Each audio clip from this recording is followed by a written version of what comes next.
오늘 이 사사기 말씀을 통해서 이제 사사들의 이야기를 여러분과 이제 시리즈로 계속해서 보려고 합니다. 깊이 있게 보기보다는 성경에 있는 내용들을 이렇게 좀 차근차근 좀 들여다보고 싶은 그런 마음이 있습니다. 그러다 보니까 설교 제목을 어떻게 잡아야 될지에 대해서 곰곰이 생각을 해보았습니다. 그랬더니 성경에 이런 표현이 있죠. 9절 말씀이죠. 중간 부분에 보면은 여호와께서 이스라엘 자손을 위하여 이런 표현이 나옵니다. 하나님께서 사사를 보내준 그 목적, 모든 사사를 보내주실 때에 이와 같은 표현을 쓰진 않지만 그래도 우리가 기본적으로 그런 표현이 없다 할지라도 하나님께서 사사를 보내는 그 이유, 그 목적이 뭐냐?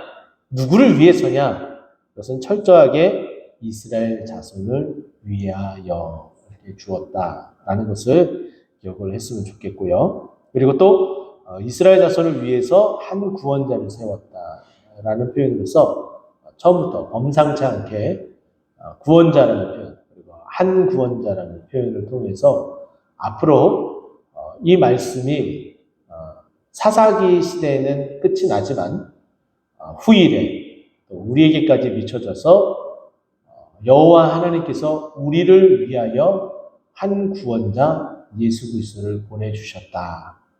이렇게까지 연결이 되어진다 생각하시면 좋을 것 같습니다.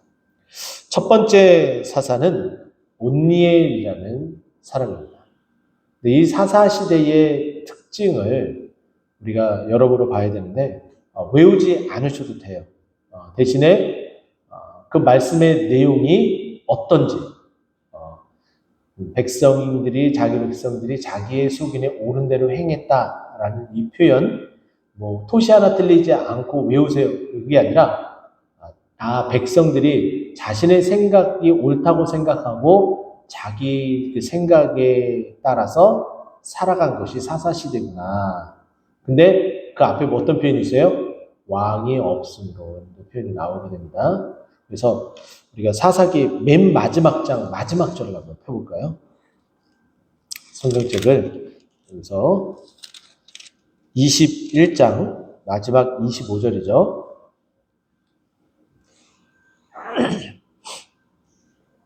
다 찾으셨으면 한 목소리로 한번 읽어볼까요? 시작. 그때에 이스라엘의 왕이 없으므로 사람이 자기 소견에 옳은 대로 행하였더라. 이거는 객관적으로 옳다는 것이 아니라 본인 생각에 옳은 모양대로, 본인 생각이 틀릴 수도 있고 억울해질 수도 있는 것을 그대로 옳다고 생각을 하고 밀어붙였다, 이렇게 봐도 무방합니다. 그리고 또 한 성경 구절을 좀 찾아봤으면 좋겠는데요. 사무엘상 8장 7절 말씀. 뒤로 넘어가세요. 사사기, 룻기, 사무엘, 상하 이렇게 되죠. 그래서 뒤쪽으로 넘어가서 룻기 다음에 우리가 금방 사사기 마지막 절을 봤어요. 그리고 그 다음에 뒤로 넘어가서 사무엘 상이 나옵니다. 사무엘 상 8장 7절. 찾았죠? 이 8장 7절에 이런 내용이 있다라는 것. 어떤 내용이지? 토시 하나 틀리지 않게 외워라, 이게 아니라, 여러분, 내용을 여러분 머릿속에 딱 집어넣으시면 됩니다. 다 찾으셨어요? 우리 한 목소리로 같이 읽어볼까요? 시작. 여호와께서 사무엘에게 이르시되 백성이 내게 한 말을 다 들으라. 이는 그들이 너를 버림이 아니요 나를 버려 자기들의 왕이 되지 못하게 함이니라. 아멘. 이 말씀 이해하세요? 여러분, 이 말씀 이해를 하고 계시는지 여쭙고 싶은데, 이 말은 뭐냐면은 사무엘이 이렇게 선지자로서, 제사장으로서 사역을 하고 있을 때에 백성들이 왕을 세워달라고 이렇게 얘기를 합니다. 그러니까 하나님께서 사무엘에게 이렇게 말을 하고 있는 거예요. 사무엘아, 이 백성이 왕을 세워달라고 하는 것은 너에 대한 반감, 너에 대한 불신, 그것이 아니라 내가 왕이 되지 못하게 해서 지금 다른 왕을 세워달라, 이런 얘기다라고 말하는 거예요. 근데 반대로 얘기하면은 이런 거죠. 이 사무엘상 8장 7절에 있는 이 말씀처럼 나를 버려 자기들의 왕이 되지 못하게 라는 표현이 나옵니다. 나를 버려. 하나님이 말씀하시는 거예요. 나를 버려 자기들의 왕이 되지 못하게. 바꿔 말하면은 지금 하나님은 누구라는 거예요? 자기들의 뭐이셨다는 거예요? 왕이셨다는 거죠. 이해가 되셨죠? 자기들의 왕이셨어요. 그런데 왕이 되지 못하게 하기 위해서 어떻게 했다는 거예요? 버렸다라는 표현을 쓰고 있어요.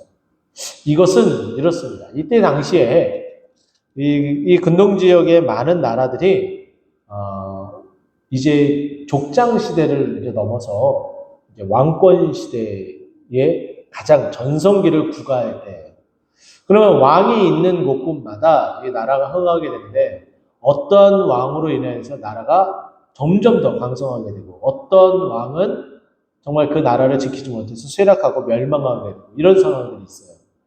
그런데 이스라엘은 지금 눈에 보이는 왕이 있어요? 없어요? 없어요. 그러니까 침공도 굉장히 많이 받게 됩니다. 그러니까 되게 답답하죠. 힘들죠. 어렵죠. 그러니까 자꾸 하나님 앞에 간구를 하는 거예요. 어떻게 해요? 우리에게 왕을 보내달라. 우리에게 왕을 보내달라. 근데 하나님의 말씀은 내가 이미 왕인데 너희들은 나를 버렸구나. 내가 왕이 더 이상 되지 않게끔 너희들이 만드는구나. 굉장히 서운한 속내를 이렇게 다 드러내고 있었어요. 근데 지금 이제 왕정 시대에 들어서기 전이니까, 사울을 왕으로 세우기 전이니까, 사무엘이 마지막 사사이니까 이때까지 사사 시대라는 거예요. 그러니까 사사기 21장 25절 마지막 말씀에 나오는 그때에는 이스라엘이 왕이 없으므로, 이 표현 자체도 눈에 보이는 왕을 말합니다. 근데 이스라엘에 진정한 하나님은 계셨는데 결국은 마지막 때와 마찬가지로 이 이스라엘 백성들이 하나님을 다 버린 거다라는 표현이에요. 자기의 소견대로 자기의 속에 오른 대로 행했다라는 것은 다 하나님을 버렸다.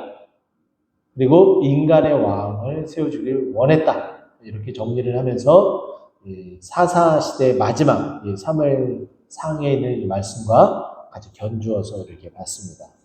그럼 이게 사사 시대의 기조라는 거예요. 그래서 제가 룻기 설교를 할 때에도 이 시대의 신앙을 가지고 있다면 과연 얼만큼이나 많은 사람들이 올바른 신앙을 가지고 있었겠느냐. 그런데 이제 룻기에 나타나는 이 룻과 나오미 관계, 나오미의 그 가족이 흉년이 들어서 그곳을 예루살렘, 베들레헴을 떠나서 이사를 2주를 한 것, 모압과 암몬 땅으로 들어가서 살았던 것, 그 자체가 그다지 신앙 없음의 모습인데 그저 그냥 학습적으로 되어진 신앙의 그냥 부름, 학습적으로 되어지는 그냥 문화 속에 배어져 있는 어떤 그런 모습, 그런 거 이상이 될 수가 없다. 그렇기 때문에 나오미가 룻에게 보아스와 같이 동침하게끔 그냥 밀어붙이잖아요. 근데 반면에 제가 말씀드렸죠. 보아스는 적법한 절차에 의해서 내가 그 유산을 다 물려받겠다라고 이야기하면서 참고 기다리고 하나님의 말씀에 따라 움직이려고 하죠. 그러니까 하나님의 말씀에 따라 움직이려고 하는 사람이 항상 빛이 나는데 더 빛이 나는 때가 있다는 거예요. 언제요? 하나님의 말씀이 희귀할 때. 그러니까 사무엘도 그랬잖아요. 하나님이 사무엘을 부를 때에 하나님의 그 음성이 하나님께서 부르는 그것이 희귀했다라고 이야기를 해요. 그러니까 엘리 제사장과 그의 두 아들은 그것을 듣지 못하고 하나님을 무시하고 그렇게 지냈었던 시절, 그 시절까지 이제 다 포함이 되는 거죠. 이제 좀 이해가 되셨죠? 근데 이와 같은 이 사사 시대에 이 사사 시대에 일어났었던 어떤 패턴들을 보게 되면은 제일 먼저 이스라엘 백성들이 하나님 앞에 죄악을 범합니다. 죄악을 범해요. 그러면 죄에 대한 값을 치러야 되잖아요. 우리가 오전 예배 드리면서 죄의 삭은 사망이다. 로마서 6장 23절의 말씀을 인용을 했습니다. 그럼 이 말씀 같은 경우는 짧으니까 그 뒤에 있는 구절도 있어서 좀 길긴 하지만은 죄의 삭은 사망이다. 요 내용만큼은 로마서 6장 23절에 있다는 걸 여러분 암송하시고 전도할 때 활용을 하셔야 돼요. 하나님의 말씀을. 죄의 삭은 결국은 그 죄가 사망으로 치닫게 된다. 근데 지금 하나님 앞에 하나님을 배반하고 우상을 섬기고 하는 일들을 자행하게 돼요. 하나님 앞에 죄를 범하게 되었다는 거죠. 그러면 그 죄에 대한 값을 치러요. 누군가는 죽어야 돼요. 근데 하나님은 때로는 죽이기도 하시면은 고통 가운데 있게 합니다. 그 고통 가운데 죽이지 않고 고통 가운데 있게 한다는 것은 그들이 그 생활에서 어떻게 하기를 원하신다는 거예요? 돌이키기를 원하신다는 거예요. 돌이키면은 하나님이 회복을 주신다는 거예요. 돌이키면 하나님께서 회복을 주신다. 용서해 주신다. 그 말씀의 내용이 들어가는 거예요. 그래서 이스라엘 백성들이 우상 숭배하고 하나님의 치시니까 얼마나 괴롭고 힘들겠어요. 그러면 다시 그 힘들고 어려우니까 이제 다른 신을 아무리 찾아도 불러도 결국은 마찬가지로 자신들에게 돌아오는 것은 고통과 고충밖에 없으니까 이들이 다시금 그래 다시금 너와 하나님밖에 없지 하고서 하나님을 다시 찾아요. 하나님을 열심히 부르짖어요. 그러면 하나님께서 자기 백성이기 때문에 그 자기 그 백성의 그 소리를 들어주세요. 소위 말해서 기도 응답을 해주시는 거죠. 그래서 그 어려운 난관들을 어떻게 해요? 벗어나게, 탈출하게끔 하나님께서 이끌어가고 계시는 거예요. 근데 그 일을 위해서 누구를 세우는 거예요? 하나님의 일을 할 수 있는 그 사람들을 선택해서 보내주는데 그 사람이 결국은 다 이 사사기에 나오는 사사라는 거예요. 그래서 그 사사가 있을 동안에는 하나님께서 지켜주시고 하니까는 평안함이 지속이 되고 또 그 사사가 오늘 보면 마지막 11절에 보면은 그나스의 아들 온니엘이 죽었더라라고 표현해요. 죽으면은 더 이상 그 사사 역할을 하나님의 심판자, 대리자 역할을 해야 될 사람이 이제 없게 되잖아요. 그러니까 다시 우왕좌왕하게 되는 거죠. 제가 장례 일정으로 인해서 여러분과 이제 함께 수요일도 끊겨지고 금요일도 끊겨지고 새벽도 이렇게 함께 말씀을 나누지 못하고 여러분은 각각 가정에서 여러 모양으로 수고 많이 이제 하시고 또 계속해서 우리 교회를 위해서도 저희 가정을 위해서 많이 기도해 주신 줄 알아요. 그런데 확실히 그런 걸 느꼈을 거예요. 뭐냐면은 우리가 이제 외부의 환경, 코로나라는 이 외부의 환경 때문에 함께 예배드리지 못했었던 그 시간들, 그건 어쩔 수 없지만은 또 다른 분들, 또 많은 분들하고 나누면은 그게 점점 익숙해진다는 거예요. 참 신기하죠. 근데 그것이 편하니까 더 익숙해지고 싶어 하는 거예요. 그래서 좀처럼 이게 빨리 회복이 안 됩니다. 우리 교회만 그런 것이 아니라 다른 교회도 많은 분들이 아직도 현장으로 나오지 못하고 영상으로도 이제 예배를 안 드리고 있는 경우들이 많아지고 있어요. 그만큼 신앙의 이 예배드리는 인원들이 많이 줄어들었다라고 보는 거죠. 우리 교회도 이제 마찬가지지만은 그래도 다행스럽고 감사한 것은 점차 우리 성도님들이 이제 기도하고 권면하고 해서 점차 이제 예배하러 이제 나오고 계시다는 것에 굉장히 고무적인 어떤 그런 마음과 생각을 가지고 있습니다. 어쨌든 지금 이렇게 힘들고 어려운 난항들을 이렇게 겪게 되면은 반드시 지도자의 그 역할이 얼마나 중요한지 모릅니다. 저는 이미 경험을 했어요. 제가 이제 다녔던 모 교회에 담임 목사님이 뽑혀지기 전까지 굉장히 오랜 시간 동안 담임 목사님 자리가 비어 있었습니다. 그러다 보니까는 확실히 성도의 수가 굉장히 점점 다른 교회를 떠나더라고요. 교회에 대한 어떤 불신도 거기에 이제 붙어 있어서 그런지 모르지만 점점 줄어들더라고요. 이제 또 후임 목사님으로 오셨던 분이 이제 또 은퇴할 또 시기가 돼서 제가 이제 모교에는 이제 계속 또 담임 목사님 청빙을 준비하고 있는 그런 과정 가운데 있는데 한 번 정말 어떻게 보면은 교회가 목사님을 모시고 한 20여 년 동안 정말 힘들고 어렵게 그냥 겨우겨우 이렇게 흐르는 그 시간에 맞춰서 온 것처럼 그렇게 힘들게 이제 오게 되니까는, 이렇게 몇몇 분들이 그런 말씀을 하시더라고요. 요번에 정말 잘해야 된다. 이번에도 우리가 정말 잘 준비해서 이제 후임 목사님 뽑지 못하게 되면은 정말 이건 걷잡을 수 없고 손쓸 수 없는 사태까지 이른다 라면서 되게 마음이 안타까워하시더라고요. 그래서 저도 그 얘기를 듣고 관심 갖고 이제 기도하겠습니다라고 이제 이야기를 나눴는데, 그것처럼 지도자의 역할이 굉장히 중요해요. 그래서 지도자를 위해서 새벽마다 기도 제목을 나누는 그 이유도 거기에 있습니다. 그래서 앞에서 우리 인도하시는 우리 전도사님도 이렇게 항상 뭐 찬양 인도나 이제 끝나고 이제 기도 제목을 나누고 이렇게 들어갈 때 항상 그런 기도 제목을 하는 이유가 다 거기에 있습니다. 그래서 여러분들이 제가 이제 지치지 않고 또 바른 생각을 가지고 바르게 계속해서 갈 수 있도록 계속 이제 기도해 주셔야 돼요. 어쨌든 이제 말씀을 이제 한 절 한 절 보면서 우리가 이야기를 나누면 이렇습니다. 7절에 보니까 아까 얘기했었던 사사기의 패턴이 그대로 나타나게 됩니다. 이스라엘 자손이 여호와의 목전에 악을 행하여. 근데 그 악을 행하였다. 근데 그 악이 뭐냐? 계속해서 이야기하죠. 자기들의 하나님 여호와를 잊어버리고. 여기서 참 재밌는 표현이 나와요. 하나님 여호와를 잊어버렸다. 여기까지만 하면은 뭐 그럴 수도 있다 했는데, 강조점, 빙점을 찍고 있어요. 어디에다가? 자기들의 하나님이라는 거예요. 이 말은 뭐냐면은 서로 부부관계처럼 매우 끈끈한 가족관계처럼 함께 어우러져 있는 그런 관계라는 거예요. 근데 이것은 뗄래야 뗄 수 없어요. 근데 인위적으로 떼는 것처럼 지금 이스라엘 백성들이 자기들의 하나님을 버린 거예요. 마치 뭐 이런 거일 수 있겠죠. 눈에 보이지 않는 하나님이 다른 눈에 보이는 우상을 섬기고 있는 그 나라들이 승승장구하고 정말 이 나라가 부국강병하게 계속 나아가고 우리는 그 밑에 속국처럼 이렇게 지내고 있으니까는 답답한 거예요. 물론 그럴 수도 있죠. 그렇게 보일 수도 있죠.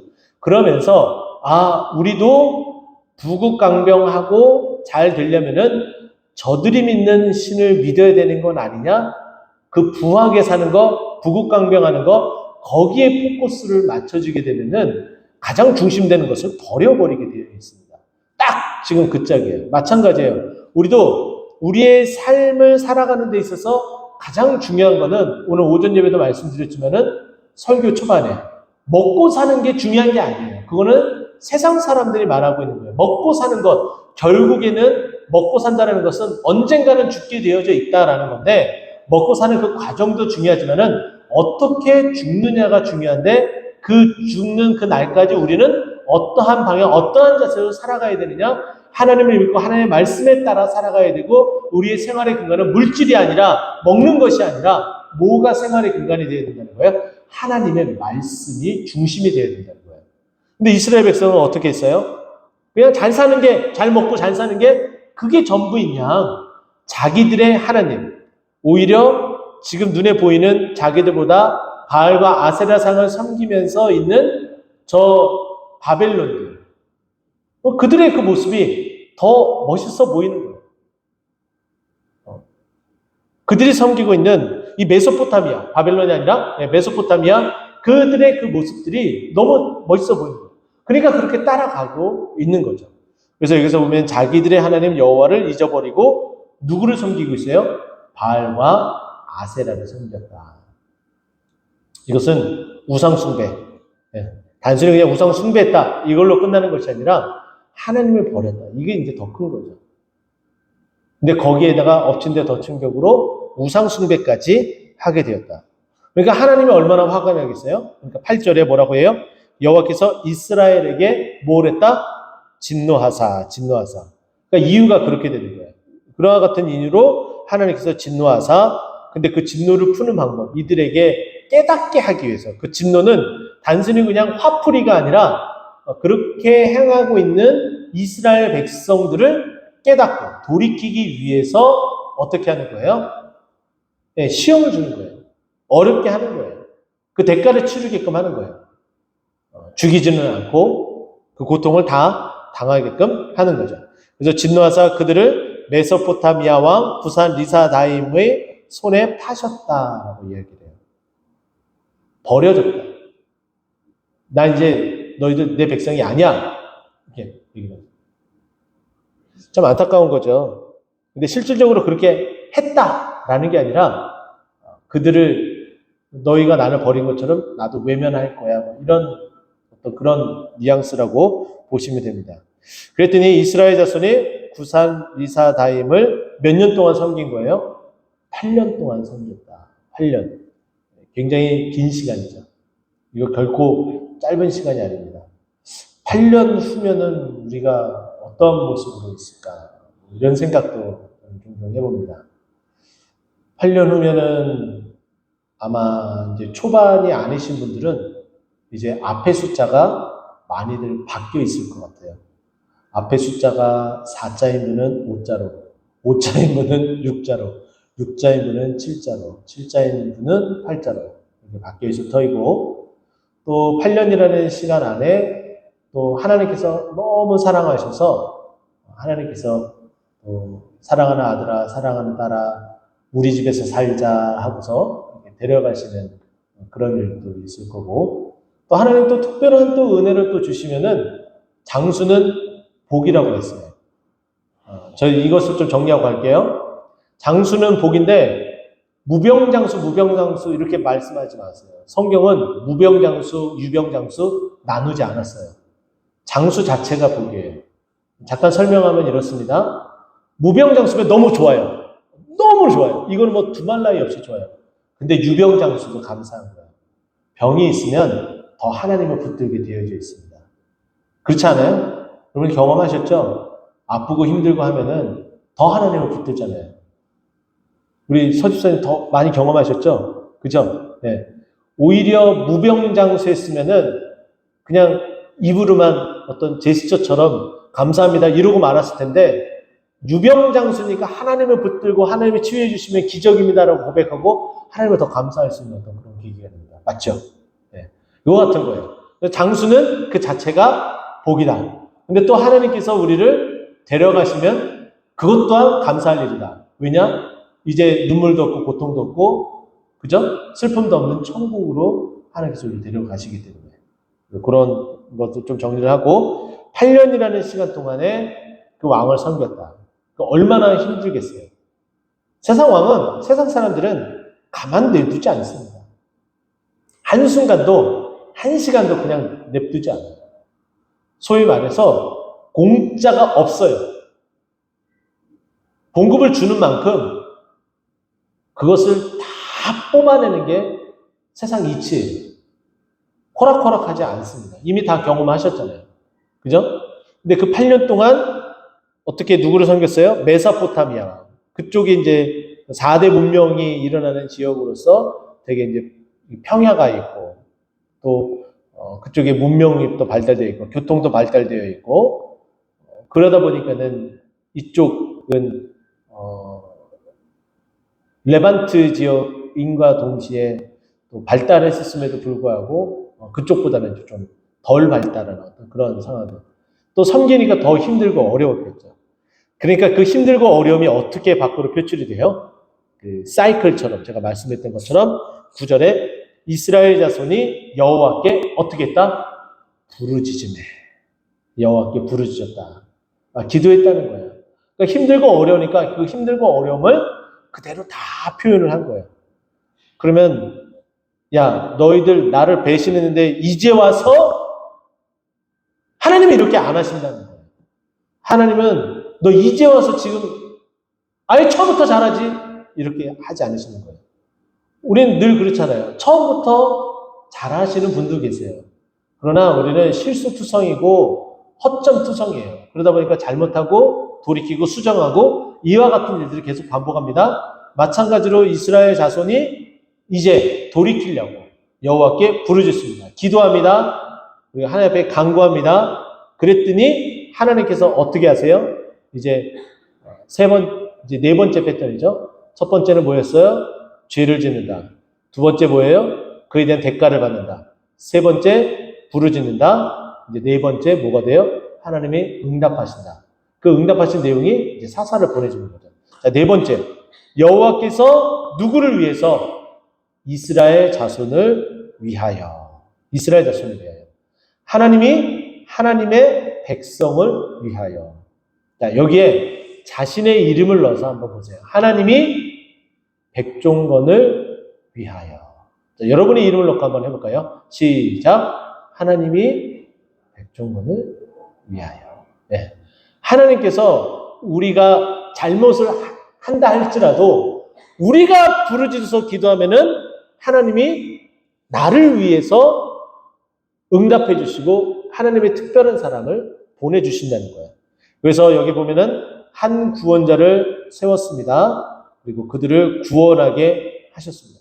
결국은 그 고통, 메소포타미아 구산 리사다임 그의 손에서 그 8년이라는 이 시간 속에서 그 굴레에서 벗어날 수 있도록 그 구원자를 세워주세요. 근데 그 구원자가 누구인지 오늘 본문은 우리에게 소개를 해줍니다. 갈렙의 아우 그나스의 아들 온니엘이라. 이 온니엘은 갑자기 하늘에서 뚝 떨어진 인물이에요. 8년 동안 있을 때 계속해서 이게 없었던 인물이에요? 아니죠. 이스라엘 백성이 잘못할 때도 있었던 인물이고, 그죠? 그리고 그 고통 가운데 있을 때도 같이 있었던 인물이에요. 또 힘들고 어려우니까 기도할 때도 부르짖을 때도 같이 있었던 인물이에요. 그 중에서 한 사람을 뽑는 거예요. 그래서 공동체가 굉장히 중요합니다. 이런 거예요. 우리 공동체 안에 온니엘처럼 정말 믿음이 훌륭하신 한 분이 계세요. 그럼 그분으로 인해서 우리가 잘 된다? 물론 그럴 수도 있어요. 그런데 하나님은 그렇게 역사하시기도 하지만은 보편적으로 그렇게 역사하지 않으세요. 공동체 전체가 어떻게 나아가야지에 대해서 굉장히 주목하고 계십니다. 그런데 그 공동체에 변화를 주기 위해서 그 신실한 한 사람을 쓰시는 거예요. 자, 따라합시다. 내가 그런 신실한 믿음의 사람이 되겠습니다. 내가 그런 믿음의 신실한 사람이 되겠습니다. 아멘. 다 신앙이 다 훌륭하면 문제될 거 없는데 어느 공동체든지 그러지 않아요. 그러면 하나님은 이 공동체를 살리시려면은 그 중에 정말 믿음의 사람을 딱 세워나가요. 그 사람도 그 안에서 동화되었지만은 움직일 수 있도록 해주는 거예요. 그 사람은 특별히 선택받은 사람이죠. 그렇다고 해서 나는 선택받지 않았기 때문에 아예 나는 그냥 그렇게 그냥 지낼래? 그건 아니라는 거예요. 같이 내가 온니엘로 선택받지 않을지라도 내가 온니엘이 된 것처럼 온니엘이 하는 그 모든 것들을 동일하게 같이 행하는 거죠. 그러니까 우리 안에 이 공동체를 살리기 위해서 하나님이 선택한 그 한 사람은 반드시 기도의 자리, 예배의 자리 빠지지 않고 하나님께서 들어 쓰신다고요. 그러면은 그 사람이 그렇게 행하는 그 모습 보고서 나도 따라 해야지 하게 되면은 그분들이 점점 많아지는 거예요. 그러면은 예배가 부흥하게 되고 기도의 자리가 뜨거워지게 되고 그렇게 해서 부흥이 일어나고 그렇게 정말 부흥의 불씨가 활활 타오르는 거예요. 지금 부흥의 불씨는 있는데 불이 활활 안 타오르고 있어요. 누군가가 연료의 역할을 해야 되는 거예요. 근데 그 연료의 역할이 온니엘이 돼야 된다는 거죠. 근데 그 온니엘이 한 사람이지만은 그 한 사람 한 사람이 바로 내가 돼서 이 교회와 이 지역에 그 부흥의 불씨, 붙여진 이 불씨를 꺼뜨리지 않고 활 타오르게 만들어 가야 된다는 거예요. 근데 이 갈렙은 누구입니까? 우리가 알고 있는 것처럼 이 가나안 땅을 정복할 때 믿음으로 고백한 그 믿음의 명문 집안이에요. 그래서 함께 믿음의 명문 집안 또 뿐만 아니라 이 믿음의 명문 교회를 만들어가는 게 그만큼 매우 중요합니다. 주님의 역사가 일어나는 교회는 다 같이 그 믿음의 명문 모습들이 나타나게 되는 거예요. 제가 아까 말씀드렸잖아요. 내가 다 그런 믿음의 사람 되자라고 얘기를 했잖아요. 그냥 한 사람, 그 사람은 충분히 그래. 그게 아니라 나도 그렇게 돼야지. 나도 그렇게 되었으면 그런 갈망한 마음이 있어야 되는 거예요. 자, 그랬더니 무슨 일이 벌어져요? 온니엘이 그냥 뭐 능력이 있어서 그냥 하는 게 아닙니다. 이제 사사기를 보면서 이 말씀을 진짜 잊지 말아야 돼요. 10절 말씀이죠. 이 부분, 앞부분만 같이 읽어보도록 하겠습니다. 임하셨으므로까지 시작. 여호와의 영이 그에게 임하셨으므로. 다시 한번 시작. 여호와의 영이 그에게 임하셨으므로. 하나님이 들어서 주시면 하나님이 그 사람이 임재하는 것입니다. 여러분 보세요. 나중에 쭉 읽어나가면은 다른 모든 사사들이 다 이와 같은 표현은 나오지 않지만은 우리가 알고 있는 맨 마지막, 이 사사기에 나타나는 맨 마지막 사사, 누구죠? 여러분 잘 알고 있는 것처럼 태양의 아들 삼손. 삼손도 여호와의 영이 떠난지 몰라요. 그러나 다시 여호와의 영이 임한 그 흔적이 나타나게 돼요.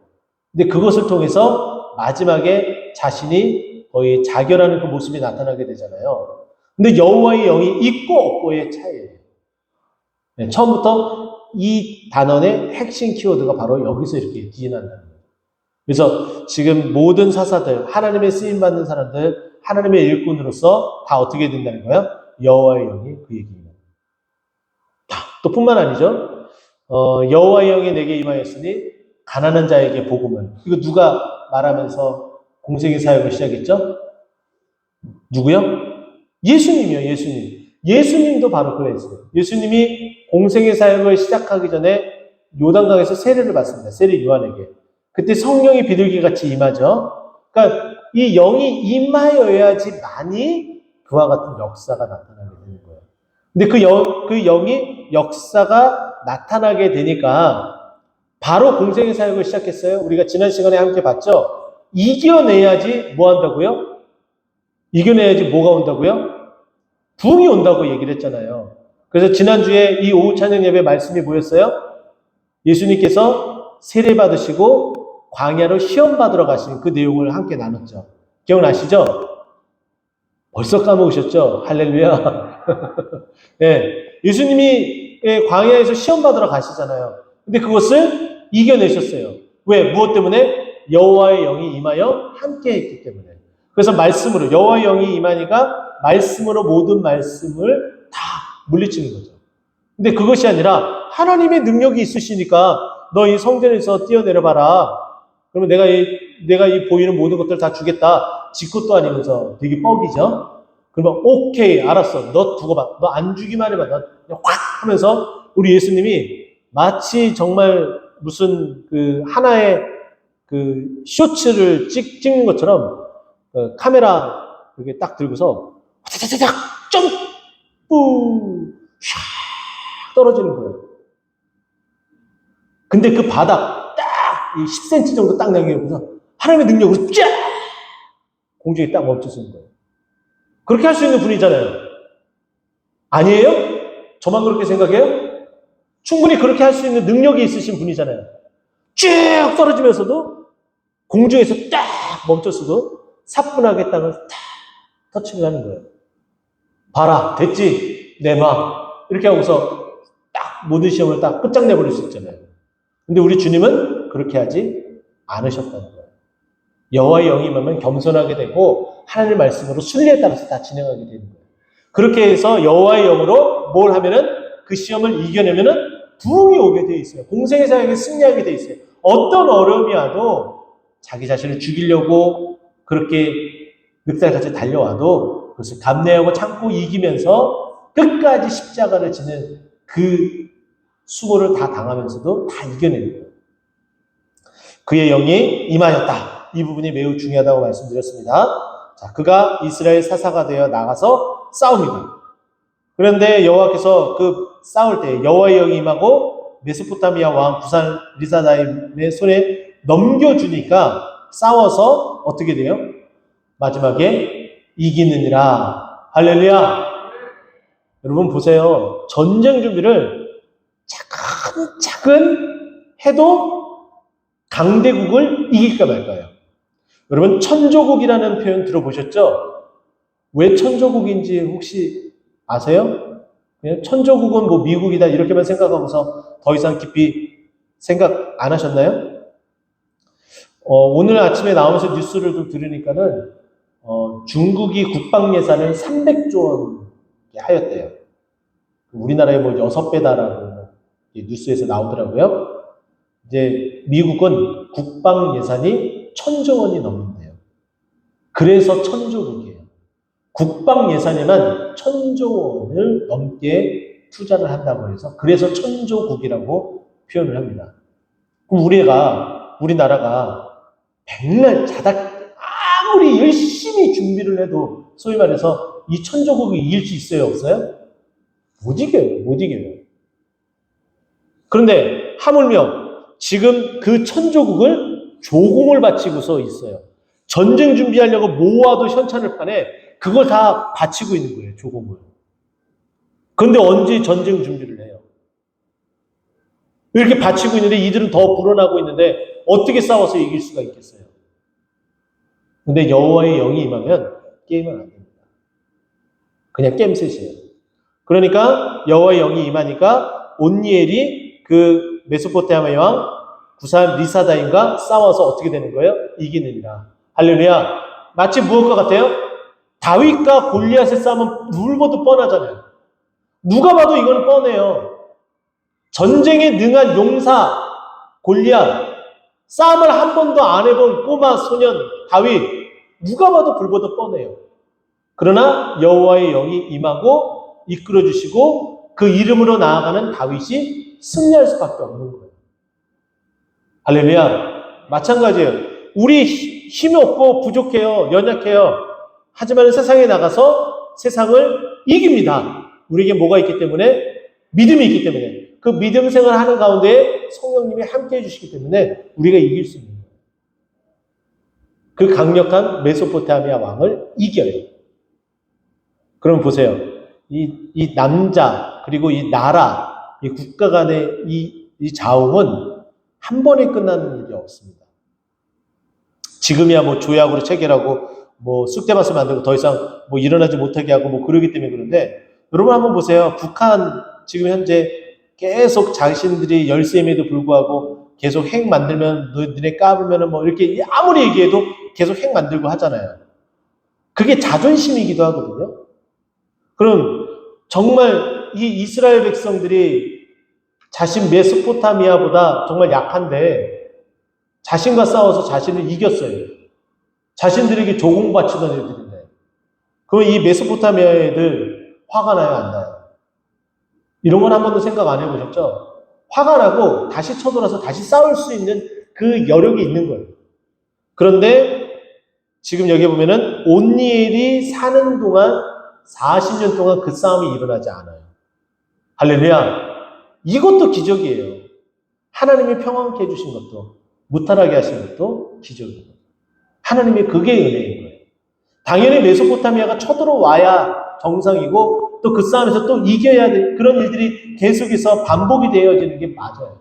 마치 휴전이 되기 전에 고지 탈지전을 하는 것처럼 그 일이 수도 없이 일어나야 되는데 그런 것들이 벌어지지 않는 거예요. 그냥 끝, 그걸로. 여호와의 영이 임하니까 얘네는 괜히 함부로 다가가서 안 되겠다, 그런 판단을 쓰는 거죠. 그게 지도자와 여호와의 영이 함께하면 어떠한 일이 벌어지는지 이렇게 보여주는 거예요. 이제 여러분과 저와 함께 믿음으로 합시다. 아멘. 네. 자, 그래서 우리 자녀들에게 평온한 40년을 좀 선물해 줬으면 좋겠습니다. 할렐루야. 네, 우리 자녀 손주들에게 이와 같은 모습들. 자, 오늘 이 말씀, 하나님이 백성을 위해서, 또 우리 이름을 넣었죠? 하나님이 백종건을 위해서, 하나님이 이동산을 위하여. 예, 어떻게 일하시는지 우리 함께 봤습니다. 자, 기도하고, 네,